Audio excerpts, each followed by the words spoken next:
pour le territoire et par rapport à ce qui se passe au niveau national, au niveau international. C'est une année charnière pour les Françaises et les Français. Et moi, je veux que ce territoire continue d'aller sur cette voie du développement, cette voie où, pour moi, l'avenir de la France passe des territoires comme le nôtre, et principalement, bien sûr, par celui d'Alès Agglomération, où nous avons des atouts très nombreux, et aujourd'hui, nous pouvons résister au tumulte du monde, et donc c'est la raison pour laquelle je crois beaucoup en 2026 et aux années qui arrivent, avec beaucoup d'investissements, en protégeant nos collectivités, en protégeant nos élus, en protégeant nos politiques publiques, et en nous laissant les moyens de pouvoir les porter. C'est vrai que vu de Paris, Alès est loin, mais vu d'Alès, Concoul, c'est tout proche. Vu d'Alès, Saint-Hilaire, Saint-Christol, Saint-Privat, c'est très proche. Donc, qui mieux que nous, les maires, pouvons aujourd'hui porter des politiques de proximité, parce que j'ai la faiblesse de croire et surtout de penser que nous connaissons mieux les problématiques de nos habitants, des citoyens français, que beaucoup de parlementaires détachés depuis la fin du cumul des mandats, qui a été l'une des principales erreurs pour moi de la démocratie française, et que nous payons très cher aujourd'hui avec un Parlement totalement hors sol et avec des élus locaux abandonnés.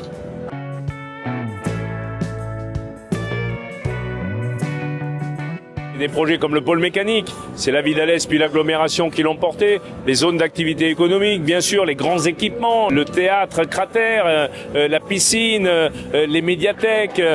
tous les salles de sport qui étaient nécessaires, la rénovation des écoles,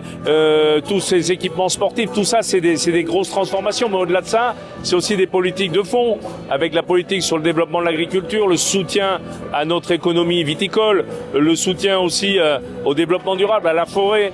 Voilà, c'est toutes ces politiques-là, parce qu'en fait, nous agissons sur tout le spectre de la vie. Nous agissons du 1er janvier au 31 décembre, 24 heures sur 24, 7 jours sur 7, aussi bien dans la sécurité que dans la santé, qui ne sont pas nos prérogatives, que sur la gestion de l'équilibre de la forêt, ou tout simplement aussi de l'aménagement de nos zones d'activité économique. C'est tout ça, les élus locaux.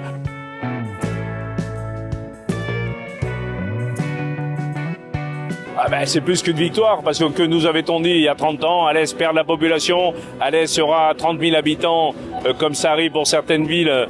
dans 10 ans, et aujourd'hui nous sommes la ville la plus dynamique de France démographiquement, avec quasiment plus de 6 000 personnes arrivées sur ce mandat, dont des jeunes familles, puisqu'on commence à voir les chiffres de l'INSEE, c'est plus de 30%, la première population qui arrive sont des jeunes familles qui travaillent, et donc ça c'est une nouveauté aussi. Et l'agglomération, c'est 8 200 personnes de plus en 6 ans, c'est-à-dire que ça fait d'Alès Agglomération